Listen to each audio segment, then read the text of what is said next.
Hi, I'm Todd, co-founder of 1-800-POOLS.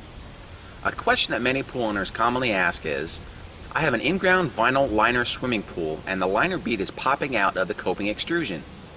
If your liner is 5 years old or less, you can easily repair this. Never use a heat iron, heat gun, or hair dryer.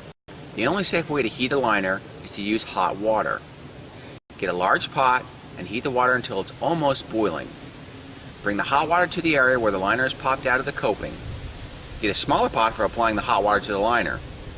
You'll need a pair of rubber gloves, a popsicle stick, and a plastic comb.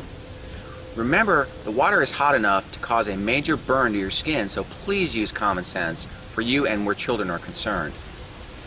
Put on the gloves and get prepared to work as quickly as possible.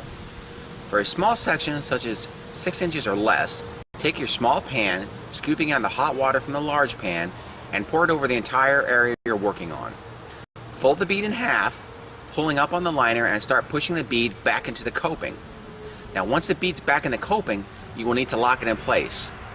You do this by pouring more hot water over the same bead and pushing it into the coping using a popsicle stick or the back of a comb. If you use a comb, make sure there are no sharp edges on the back because it may pierce the liner. If you have a larger area than 6 inches, you will need to work the bead in 6-inch increments at a time. Now for larger areas than 16 inches, you will need to pull the liner away from the wall and up while someone pours several pans of hot water behind it. And as you're pouring the hot water behind the liner, you will need to keep pulling up on it.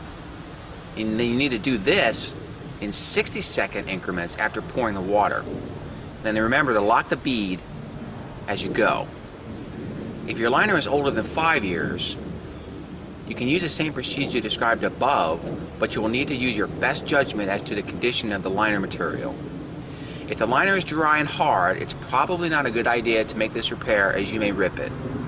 We have many more videos like this one with valuable tips available to you on other questions like these. Just click on the link and we'll see you on the other side.